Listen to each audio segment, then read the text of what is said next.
que es conocido, que era el deseo sexual. Tanto Elix como Freud generaron un profundo cambio en las ideas sobre la sexualidad femenina. Entre las nuevas ideas, la que de manera definitiva hizo peligrar los valores familiares fue la insistencia de Freud en la sexualidad infantil, pues en el tiempo que la promueve había surgido una creciente preocupación por la adolescencia como etapa especial de la vida.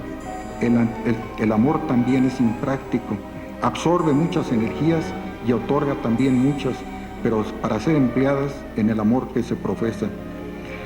El mundo necesita otra clase de hombres y de mujeres. Y para abreviar el tiempo, vamos a cederle de inmediato la palabra al doctor Luis Feder. Sí quiero decirles a ustedes, voy a corregir un solo concepto que virtió nuestro querido presidente. Espero que no sea mi último trabajo, sino mi más reciente.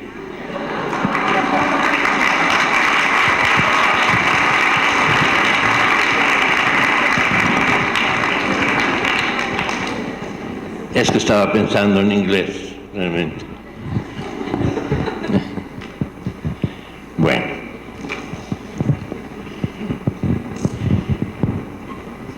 Para el trabajo que traigo hoy, les aseguro que trabajé muchísimo, mucho, agradeciendo todo el tiempo la oportunidad. ¿Cómo empezó este trabajo? Hace aproximadamente 28 años, inicié un estudio en Houston sobre adopción. Me tocó trabajar con una doctora y juntos examinamos a 200 niños adoptivos. El trabajo se llama en inglés el trauma de la adopción,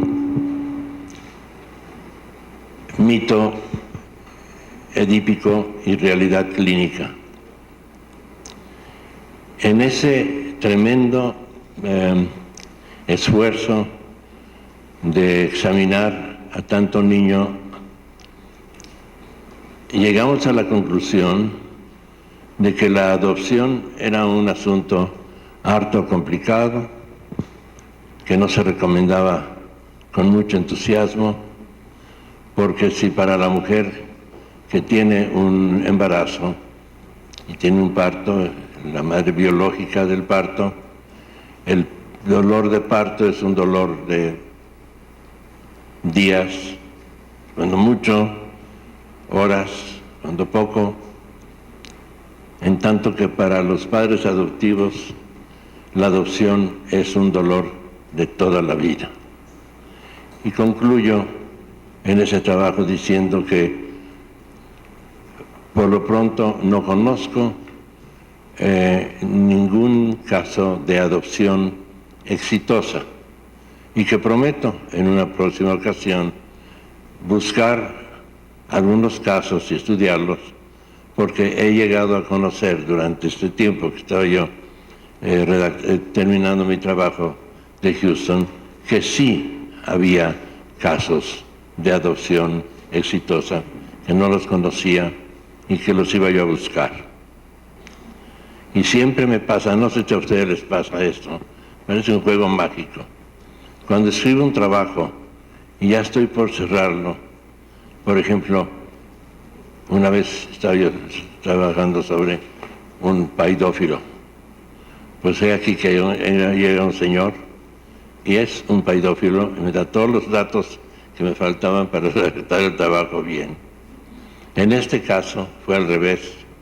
Tuve el gusto de conocer a una señora que, entre las cosas que viene a consultar, me comunica que tiene 2 hijas adoptivas y que el relato y el comentario sobre esas hijas es tan extraordinario que uno queda realmente sorprendido del empuje, del vigor y de lo exitoso, muy exitoso, exitosa experiencia de adopción. Hace una semana una de estas hijas se casa y hace unas semanas antes fue a atender y a visitar a otra hija en su parto. El concepto de autenticidad me vino cuando me empezó a platicar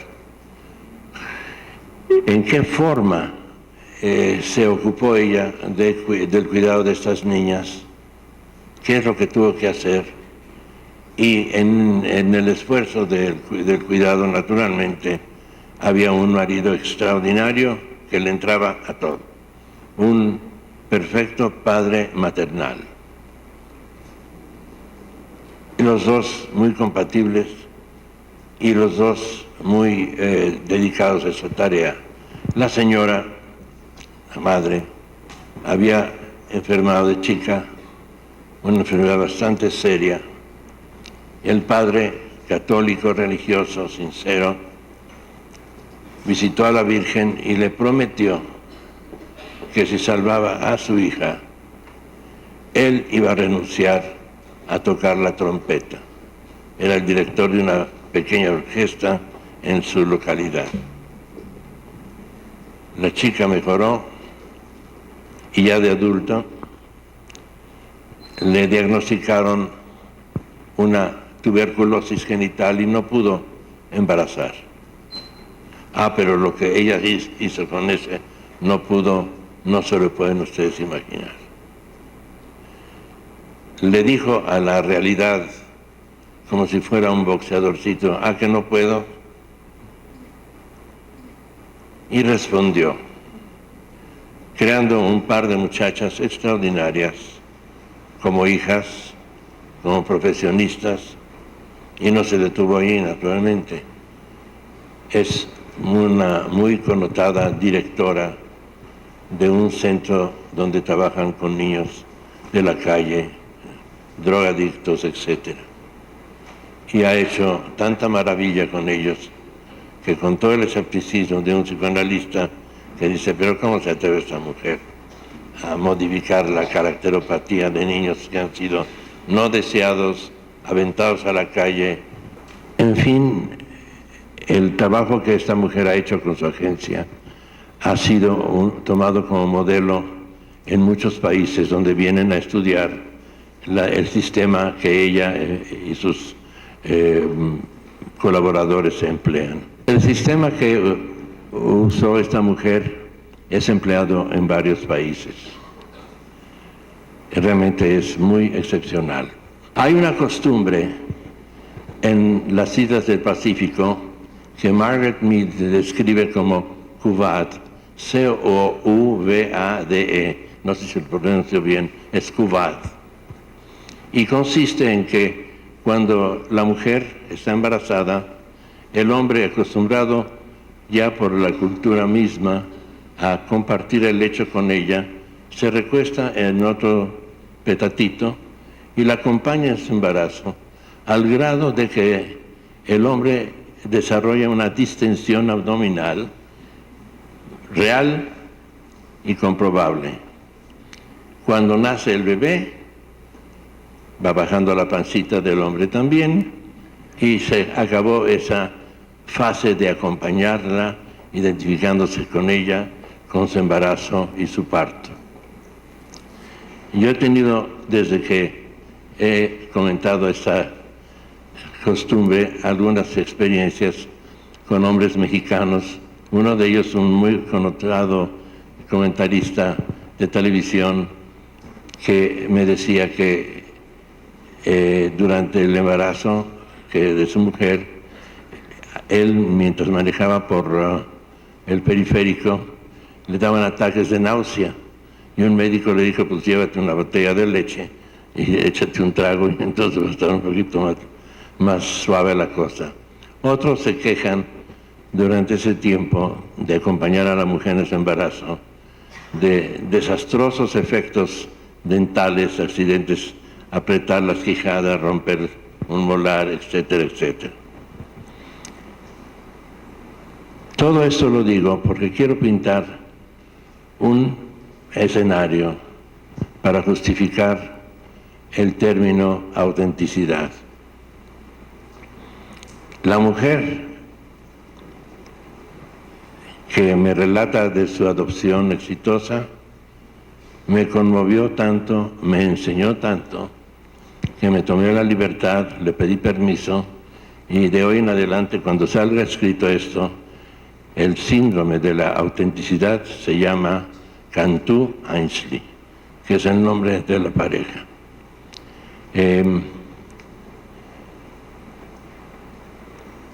Cuando me di cuenta de lo que tenía yo entre manos, asocié, como cualquiera de ustedes, mucho en torno al concepto. Lamenté, por ejemplo, que estábamos todos los días leyendo noticias de una cleptocracia creciente en nuestro medio y en el mundo, es decir, una falta de autenticidad en las responsabilidades con el Estado y con el pueblo. Y pronto llegué a entender que estamos viviendo actualmente en forma más o menos pacífica en una cultura as if, como si. El término as if lo contribuyó Helen Deutsch en 1937 y es una magnífica etiqueta diagnóstica caracterológica de personalidades con un falso self. La autenticidad es la parte opuesta al as if. Yo no sé, de los analistas que estén aquí y psicoterapeutas, ¿cuántos de ustedes tienen en su consulta 1, 2 o los que ustedes quieran pacientes con problemas homosexuales? Exactamente opuesto a lo que nuestro colega Martínez nos habla del amor. El desamor practicado en la perversión. En las hambres básicas y periféricas, que enumeraré algunas, cuando el bebé no encuentra la posibilidad de alimentarse por vía normal, su instinto de sobrevivencia lo guía hasta improvisar otras formas de sobrevivir. Y ustedes que han estudiado perversiones saben muy bien que las hambres polimorfas son el resultado de la búsqueda inconsciente y biológica instintiva que hace el ser humano para poder sobrevivir. Los niños, algunos, descubren que las paredes tienen cal y empiezan a chuparlas, y esa perversión oral, todos se la conocen, pica. Hay muchas otras cuyos nombres no los vamos a recitar, pero sí son intentos biológicos, instintivos, maravillosos y furiosos de poder sobrevivir. En la homosexualidad encontramos que hay dos ramales. El ramal que busca por la relación homosexual, pareja, contacto, caricias, y en general podríamos pensar que la homosexualidad, esta que busca ternura, etcétera, etcétera, y que les gusta jugar a la casita y a la pareja y casarse y también adoptar niños, es una homosexualidad no tan vil, no tan destructiva.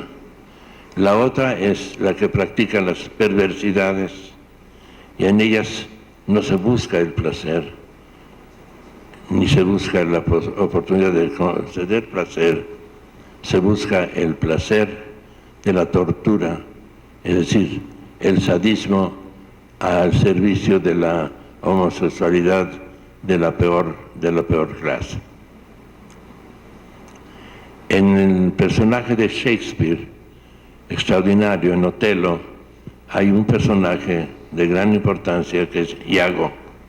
Iago es un homosexual perverso cuyo propósito es separar a la pareja, picarla hasta el grado que se asesinan y se matan, y destruye a dos, preciosos seres humanos.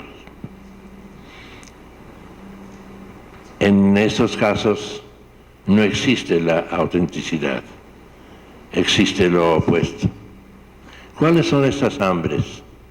Las hambres básicas y periféricas es una serie de actos en donde la constelación oral tiene distintas variables, la succión, el hambre volumétrica por el líquido, la necesidad de nutrir a las mucosas orales, muchas hambres que tienen que ver con la necesidad de lactarse, y un examen cuidadoso de estas hambres básicas y periféricas demuestra que un bebé puede fácilmente sobrevivir sin que dependa de esta extraordinaria fuente de vida que es la leche materna.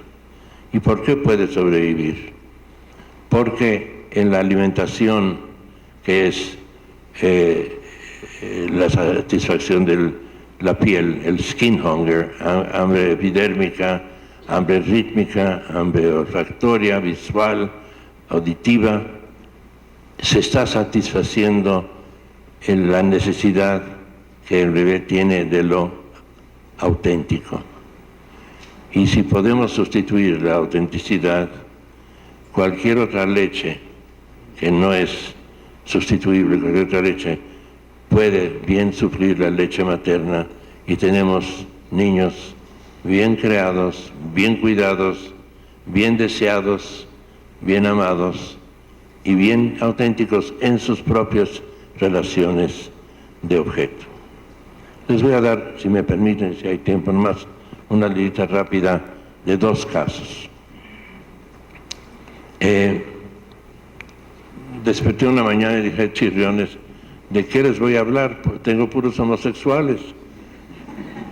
Y entonces me consolé diciendo, es cierto, me llaman la atención y son casos interesantes, pero tengo uno que otro heterosexual que todavía me da fe de que el mundo no está totalmente a la inversa, ¿no?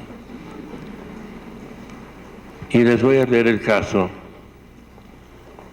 uno importado y otro de aquí Paco, de 51 años y un exitoso despacho de ciencias sociales que da asesoría.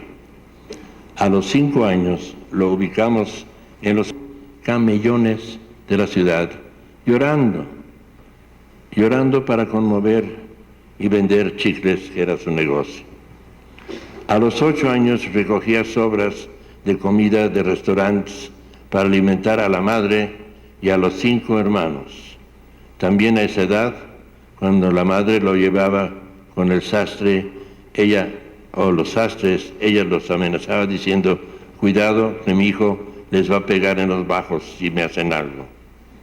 Abandonada por el padre de Paco, sus otros 3 hijos en común y 2 de un matrimonio anterior conviven en una sola habitación. Ella se vuelve recamarera de un hotel de paso en el centro de la ciudad, en donde el hijo conducía a los amigos de su madre cuando preguntaban por ella. Cuando faltaban las sexo servidoras en el hotel, la madre se prestaba como equipo de refuerzo. Después de duras horas de trabajo, aún tenía fuerzas para ponerse los zapatos de tacón, lentejuelas y apretados vestidos con escote para ir a bailar al Smirna. Todo esto era compartido y conocido por el hijo. Para seguirse manteniendo, Paco obtiene un trabajo en casa de unos españoles. Lo tratan bien y le dan buenas porciones de paella para su familia. Y ahí donde pasa a convertirse en amante de la señora, Paco logra vencer normales barreras contra el invasor que toda familia erige, pero su esposa es y sigue siendo la menos popular de los 11 hijos. Está en constante conflicto con el padre y el hermano dominante, un político inteligente. Ella, inteligente también, trabajadora, pero en este tiempo se ha afeado marcadamente en los últimos años, que debe de coincidir con la aparente impotencia e infidelidad de Paco. Mientras tanto, Paco lleva ya un romance con un obrero y su lugar de encuentro es un cercano parque para ejercicios matutinos. Obrero porque la madre le dijo que el padre se había ido como bracero para poder sostener a su familia de lejos. Paco sufre su debilidad y su adicción homosexual, pero no la puede vencer. Ha entendido que en gran parte obedece a la búsqueda del padre, a la vida anónima del padre desconocido y a la erotomanía de la madre, con la que seguramente se identifica en su rol pasivo homosexual. ¿Cuáles han sido las hambres básicas y polimorfas que Paco ha tratado de compensar? Sus perversiones, en parte, contestan la pregunta, y la multiplicidad de roles que tuvo que jugar Paco, hijo proveedor de alimentos a los 5 años, discretamente proveedor de hombres para la madre, proveedor para los medios hermanos, le faltaba la figura masculina, el padre varón, con quien identificarse, lo cual construyó en él los aspectos así como sí en cada uno de estos roles y subroles. En alguna de sus tareas profesionales improvisaba técnicas que los especialistas en la materia practicaban por entrenamiento previo. Por ejemplo, se le hizo fácil hacer psicoterapia en grupo, jamás había tenido un solo curso, había sido paciente, pero se le hizo fácil reunir un grupo de personas a las que después de la sesión les daba una cenita, algún refrigerio, etcétera, etcétera. Tomaba un estudio de sus reacciones, lo presentaba como algo muy serio y se codeaba con las gentes del Gallup Poll, que son unos investigadores muy prestigiados. En su caso, la astucia tomaba el lugar del entrenamiento. Se le calificaría como una persona razonablemente honesta y por otros no conocedores lo calificarían de flexible, en tanto que los conocedores como un improvisado, osado y superficial, pero tampoco deshonesto, tampoco incumplido, pero tampoco vagabundo y tampoco inadecuado. Conjuntas en él varios grados y tonalidades del como si el así, pero nunca logra cerrar el gestalt de estos distintos roles. La gente que empleaba en su oficina era preparada y en el peor de los casos, y en el mejor de los casos, peculiarmente inexpertos. Si consideramos la imagen triangular de la familia compuesta por 3 bebés, se le ha dado por llamar Ferris Babies, mamá bebé, papá bebé y bebé bebé. Son los 3 componentes de la familia básica. La mamá bebé de Paco necesitaba que Paco la alimentara para que ella cuidara y alimentara a sus hijos. Y esto se les llama una retroalimentación constructiva. En la retroinanición, en vez de comida, se mata de hambre a aquellos que dependen, y en la retrointoxicación se intoxica a los dependientes en vez de nutrirlos o matarlos de hambre.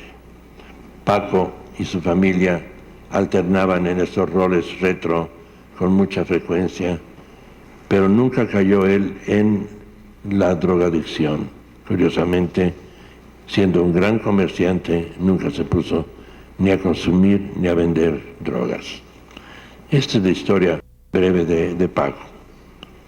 La historia de Tony, un paciente americano, nace y crece en una pequeña ciudad de Tennessee, y a sus 18 años el padre ingresa al ejército, en el cual ha sufrido fuertes castigos disciplinarios y aspira a que el hijo sea militar y pase por los mismos castigos. No se sabe, porque no tuve yo la precaución, de a qué guerra había ido el padre, si a Vietnam, hacia Corea o Vietnam. Lo que sí puedo hacer un esfuerzo de encontrar una aproximación es que durante esa época salió una obra de teatro importantísima que se llama Hair, H-A-I-R, se presentó en Broadway y fue el rompimiento de los adolescentes contra ciertos valores artificiales como el patriotismo, el amor a la bandera, la limpieza, eran insultos cochinos, flower power, etcétera, etcétera. Y el padre de Tony creo que pertenecía a este grupo. En este momento vamos a ver a Tony con sus amigos en un pequeño parque de este pueblo de Tennessee. Es una noche de sábado y varias parejas de mujeres y hombres se disponen a ir al baile que llaman ellos prom. Las mujeres visten las crinolinas convencionales, los jóvenes les compraron el corsage para que vayan bien floreadas al baile y los hombres llevan un smoking. Le dicen a las muchachas que los esperen, que ya vienen, siendo Tennessee un estado seco, no les sorprende a ellas que los boys van a comprar unas botellas de licor y esconderlas en las bolsas de strass. Efectivamente, van y compran sus botellas, pero se dirigen al hotel, a una habitación previamente apartada por estos muchachos, y tan pronto cierran la puerta, se empiezan a quitar los smokings, a desvestirse, y empieza una pachanga homosexual a todo mecate. Tienen mucha prisa en acariciarse, en simular coitos o llevarlos a cabo, y nuestro protagonista principal es abordado por un fornido jugador de fútbol americano que no tiene que luchar, ni tiene que amenazarlo para penetrarlo, y el otro no se opone. Este sujeto vuelve a aparecer cuando un año después que Tony regresa a su pueblo, para su sorpresa se da cuenta que el sujeto que amablemente lo penetró, no era violación, se casó con su madre para constituirse él en socio de la señora. Interesantes situaciones. Esas pachangas en el hotel eran una continuidad de lo que los chicos, más chicos, hacían cuando se reunían los sábados a la orilla del río, jugaban sus juegos homosexuales, nunca comentaban el asunto después del juego, y luego en los proms encontraban la ocasión de reunirse y repetirlo de nuevo.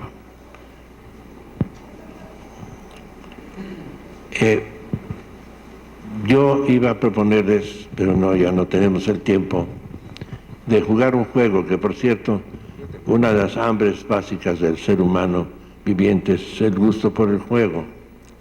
En este caso iba a proponerles la posibilidad, que todavía no se puede cumplir, de que si ustedes ven o reciben un paciente con las características de Paco o de Tony, podrían ustedes especular y reconstruir, decir, cuando chico a este muchacho le faltaron tales nutrientes.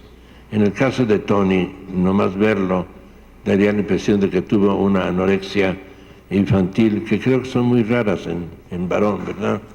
Muy raras. Un tipo espigado, le faltaba el casco y la lanza para que fuera un verdadero Don Quijote de teatro, ¿no? En el caso de Paco, al revés. Pero la idea es, podríamos, con esos sujetos, con sus costumbres, sus relaciones de objeto, reconstruir para darnos cuenta qué fue lo que le faltó en las hambres básicas y periféricas. Y lo que quiero conducirlos, y con eso terminar, es que el cuidadoso inventario de las hambres básicas y periféricas que se le trata de dar en tiempo y en zona, en duración, a cada bebé, pero que jamás están llenadas, nunca se ha satisfecho a nadie, ni en tiempo ni en zona, ¿verdad? Quedan montantes de frustración, de carencias. Un cuidadoso estudio de estas zonas desatendidas,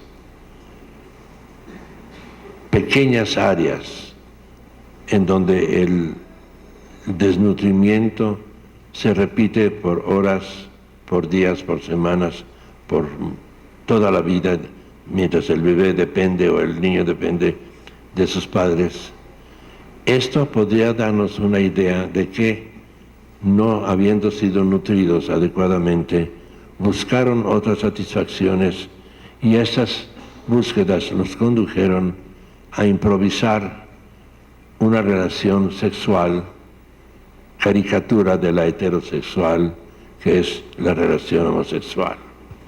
Si esto tuviese éxito, y estamos intentando hacerlo algún día en nuestro proyecto Psicogenoma, tal vez el cuidadoso inventario del Direct Baby Observation nos acerque a la etiología de las perversiones que son simple y sencillamente maneras de sobrevivir cuando el alimento adecuado no está allí, y tal vez podríamos proporcionarle al mundo las causas, la psicogénesis primaria de la homosexualidad y calmar un poco la necesidad de improvisar otras teorías que hasta el momento todavía no aparece ninguna explicación satisfactoria ni para la homosexualidad masculina ni para la femenina. Y déjenme decirles, ya que entré y oí algo del amor, quiero compartir con ustedes mi definición, tal vez muy peculiar, de lo que para mí es el amor. El amor es la capacidad de proteger al objeto amado de la propia tendencia destructiva. Muchas gracias.